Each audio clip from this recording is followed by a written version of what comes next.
So it's a pleasure and an honor to be here in this beautiful place and behind this lovely stump where so many people who I admire and respect have spoken earlier during our time here and at previous Do lectures.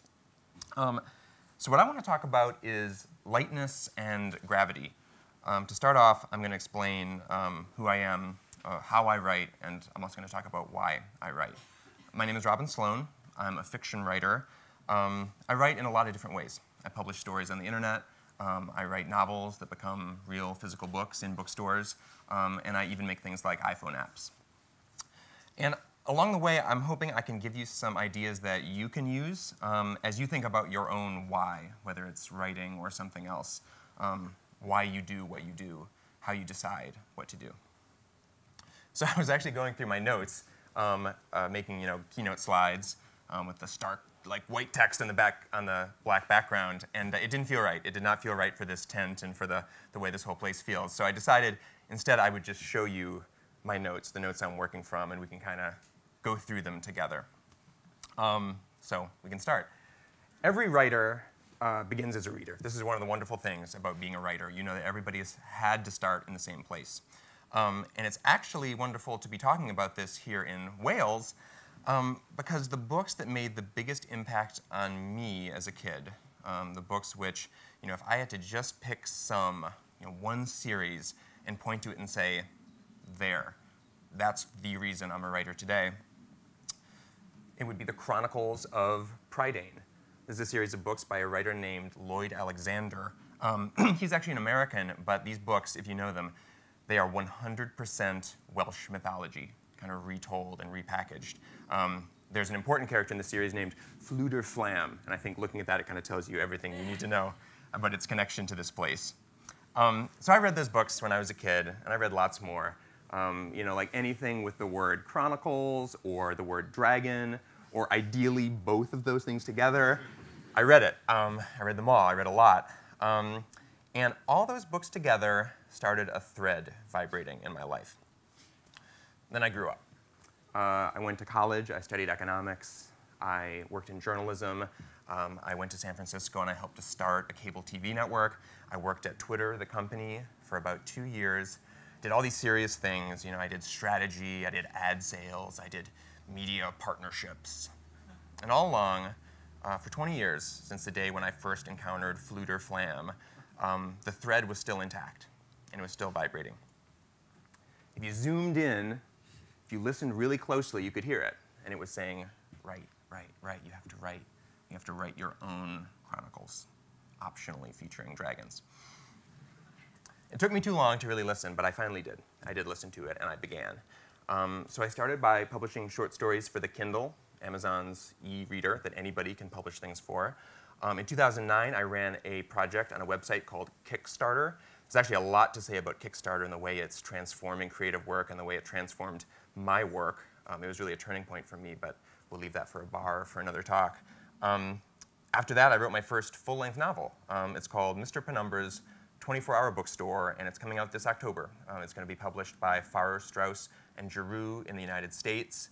It's going to be in real bookstores. It's going to be translated and sold in countries like South Korea and Germany and Brazil and Israel.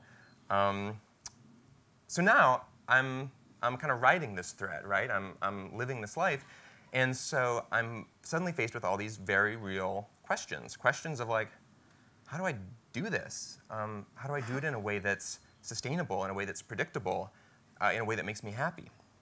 So what I want to do is share some of my answers with you. This is a diverse tent, but I think and I hope that you're going to find things in these answers that apply to whatever you do, even if it's not writing. So if I had to choose one word to sum up those answers and sum up the way I think about writing, it would be this word. It would be lightness. It's important to say that writing is not writing is not writing. There are a lot of different ways to do it, and the activity that some people describe and depict doesn't really resemble the activity that I do, the thing that I pursue. You've heard about this, the anguish of composition. Every sentence is like a little battle fought for some Pacific island, and there's blood all over the page. That doesn't really resonate with me. But I didn't realize that. I didn't actually realize that the way I did it was different, or I didn't even understand how I did it until I was forced to explain it, like I'm explaining it now. The first time I had to do that was actually with a classroom. A friend of mine, Rob Greco, teaches at a school called the Children's School in San Diego, just south of San Francisco, and he invited me down to write a story with the kids. That sounded really fun, and I was all for it, but I realized I was going to have to actually articulate like how you write a story. And so I thought about it, and here's what we did. I gave the students an assignment. I said, the week before I get there, I just want you to look around. I want you to observe and collect.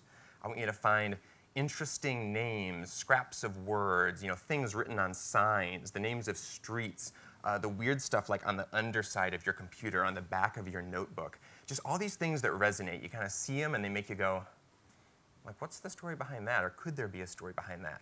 I want you to just collect those. So they did, and they did a great job. And then on the day I arrived, we wrote all of those up on a big board, actually kind of like this, all these words and phrases and names and ideas and places. And then we just started connecting them. We drew circles around things. We realized that one thing sounded like another, and they all went together. And then suddenly we had our protagonist. We had our settings. We had our sort of epic quest there before us.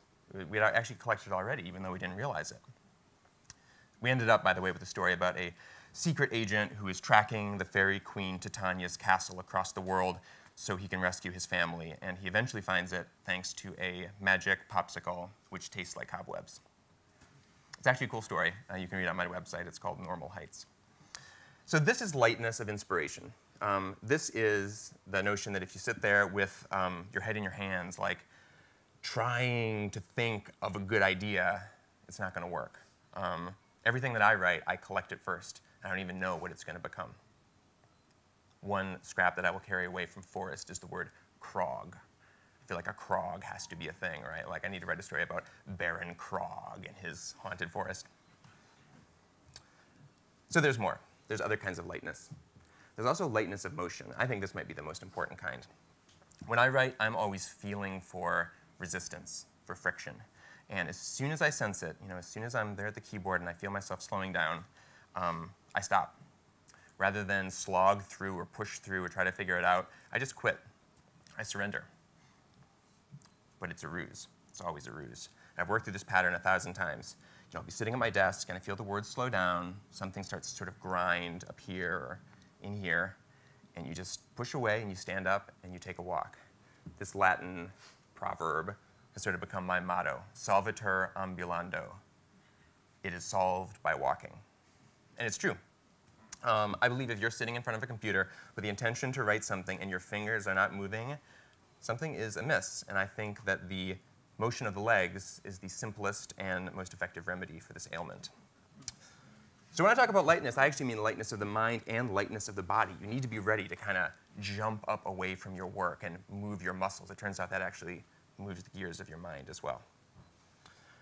Another kind of lightness that's important to me is the lightness of digital. A previous Due lecturer, Craig Maude, talks a lot about the fundamental weightlessness of ebooks, of all digital media. This is sort of a special and strange thing. It's not good or bad. It just is the way these things are. But the truth is, I wouldn't be standing here if it weren't for the lightness of digital. If I hadn't been able to start with these short stories, these experiments published on the Kindle that were free for me to try, easy for me to experiment with, I would never have started at all. And I would never have made it all the way to real physical books in bookstores, books that have weight. So this is an important kind of lightness too. This one's a little subtler, but I also think it's important. When you're interested in ebooks, when you're interested in digital stuff and you kind of come from the internet world like I do, people always want to ask you these questions like, are print books dead? Are we going to read everything on our phones from now on? Should I bet on Apple or Amazon? Like, who's going to win? Like, what is the future going to look like? And the answer, the real answer, the true answer, is that everything's going to happen. We're going to read print books, and we're going to read ebooks, and James Bridle is going to print out all his tweets and bind them up in a beautiful hardcover. It's all going to happen. It's all happening.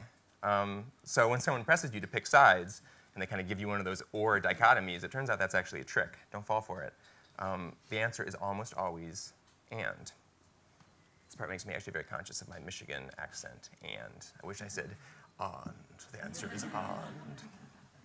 But the lightness of and frees you up, and it just lets you think about more important things. It lets you think about what you're going to make, what you're going to do. The Italian writer Italo Calvino wrote a weird little book called 6 Memos for the New Millennium. In it, he called lightness a great virtue, and he wrote this: "Were I to choose an auspicious image for the new millennium, I would choose that one, the sudden agile leap of the poet-philosopher who raises himself above the weight of the world, showing that with all his gravity, he has the secret of lightness." With all his gravity. Where does that gravity come from? Why is our poet-philosopher so serious? This brings us to the bigger question, the question of why.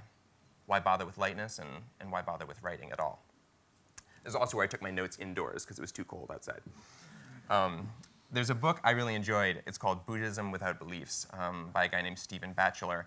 I am not a Buddhist. I sort of don't intend to become a Buddhist, but I enjoyed the book, and one thing really stuck with me.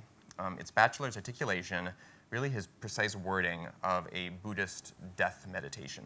It goes like this: "Since death alone is certain, and the time of death uncertain, what should I do?" And I think that's basically perfect. For me, that is the question. The phrasing is so simple, it's so direct, it's almost merciless. I think it cuts through all the bullshit.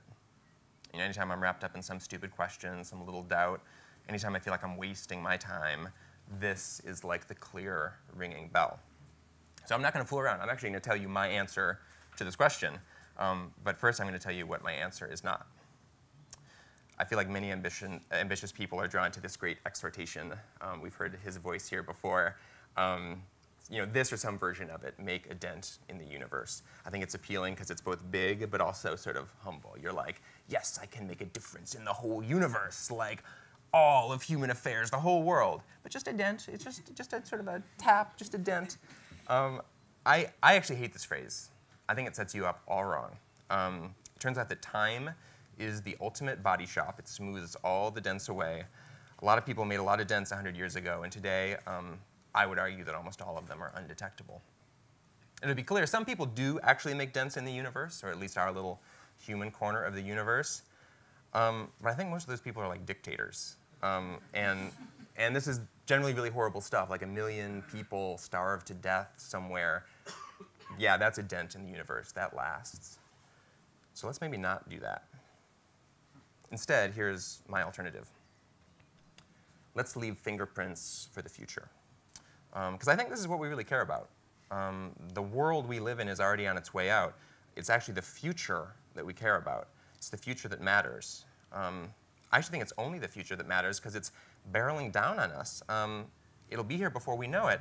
And if we spent all of our time denting up this old universe, all of our labors will be lost. If we leave fingerprints for the future, on the other hand, just fingerprints, there's a lightness here too, then maybe some careful person will find them. And maybe someone will understand how we felt. So this informs everything I work on. This is my answer to the riddle of that death meditation. I like it because there are so many different ways to do it. This is where it goes beyond writing. You can build a machine, you can build a building. I think it's harder to kind of embed feelings into those things. I think it's actually a little harder to leave fingerprints, but certainly if you craft a beautiful tool like a knife and it kind of shines with the spirit of its maker, I think that can leave fingerprints for the future because that's something that's going to last. I am biased though. I think it's a lot easier to leave fingerprints with writing. I think writing is kind of the best way we've yet invented to do it. And it can be anything. It can be a story, it can be a song, it can be your memoir. Maybe it can be a tweet. We haven't really figured that out, but I think don't count tweets out yet. It might work. It can be a haiku. I love haiku. I love reading the compendiums of haiku, these sort of travelogues of these old haiku masters, like traveling the old highways in Japan hundreds of years ago. And I like it because the lines are so small, but they've come through so much. They come through time, through translation, and they made it to us. And we get them. We understand how these people felt. Here's an example. A party of one, the innkeeper duly noted. A cold autumn night. I chose that one because it's not one of the epic ones. There's no death or cherry blossoms. It's really simple, but it's also really clear. Many of us have traveled to get here, and many of us travel a lot for work or as part of our lives, and we all recognize this feeling. We recognize it perfectly. It took a lot of skill and a lot of haiku to accomplish that, but this guy, Kobayashi Issa, I think he wins. Like, if you ask me, he answered the why, the what should I do, and then he actually did it. He did it really well, and it worked. And now, more than 100 years later, in a tent in Wales, we read these lines, and we're there with him on the road to Tokyo. What more could you ask for in this world? So this is the filter. Does this work have even like a 1% chance of leaving fingerprints for the future? Will people 100 years from now say, see it, will they get it, and will they maybe understand how I felt? And most of the work I've done in my life has not satisfied this test, not even close. I worked at companies, and as you might know, a lot of the work that you do at companies is very ephemeral. It doesn't last more than a few weeks or a few months. And looking back at it, things that felt so important, so urgent with the perspective of years, that's actually the stuff that seems frivolous. And I think back to that thread that I was ignoring, that vibrating thread, and I realized that if I'd spent that time mapping out like a fantasy kingdom with dragons to be chronicled, today I would still have a fantasy kingdom. Since death alone is certain, and the time of death uncertain, what should I do? I put everything through this filter now. So we started with the Chronicles of Prydain, and we'll actually end here as well. It's because I have a very clear memory of finishing the 5th and final book of this series. I was at home in Troy, Michigan, which is where I grew up. I was maybe 10 or 11 years old. I was sitting on a green couch under a tall lamp made of wood, shaped like a woman. We called it the lady lamp. It's kind of weird. And the pages were dwindling in this 5th and final book. There was just one chapter left. It was the epilogue, the big wrap-up. And I felt so sad because I knew I wasn't going to get to spend any more time with these characters who, through the course of 5 books, had become like friends to me. When Lloyd Alexander finished writing this book, I think he probably felt sad too. In fact, I'm certain he felt sad because it's there on the pages. You can feel it, all the bittersweet goodbyes, character by character, one by one, to the last page. When I read those pages on that couch in Michigan, Lloyd Alexander was actually still alive. He's dead now. He died in 2007. So you can't have a conversation with this man anymore. You can't see him smile. You can't buy him a coffee and ask him, how do you pronounce flute or flam? I could never figure it out. You can't do that, but he left fingerprints. You dwell on death just a little bit, and it gets deeper and it gets darker, and it becomes this like incomprehensible vacuum. And that's actually precisely why you need this lightness. I think when you're light, you're actually best able to answer the deepest and darkest questions. Since death alone is certain and the time of death uncertain, what should I do? You can't sit in a lump with your head in your hands and ask yourself questions like that. You won't make any progress, and you'll get really, really depressed. What you need to do is jump out of your seat. You need to take a walk. Take a walk in the city, take a walk in the woods. This is Italo Calvino's sudden, agile leap. I think you need that. So that's my little do. Practice lightness. Ease up. Jump out of your seat. And this is my big do. You might not agree with me, actually. You might have a different answer to that death meditation, and that's fine. But I, for what it's worth, really believe that this is correct. It's not easy to pull off. In fact, it's one of the hardest things there is to do in the whole world. But I believe that if you zoom out and look at time as it truly is, where we've come from and where we're going, and the long stretches in both directions, I think this is the only thing that can really possibly matter. I know how Lloyd Alexander felt. And an 11-year-old in Michigan today, or in California, or here in Wales, they can all feel that too. And that's why I write. So this is my exhortation to you. Whatever you do, please find ways to leave fingerprints for the future. Thank you.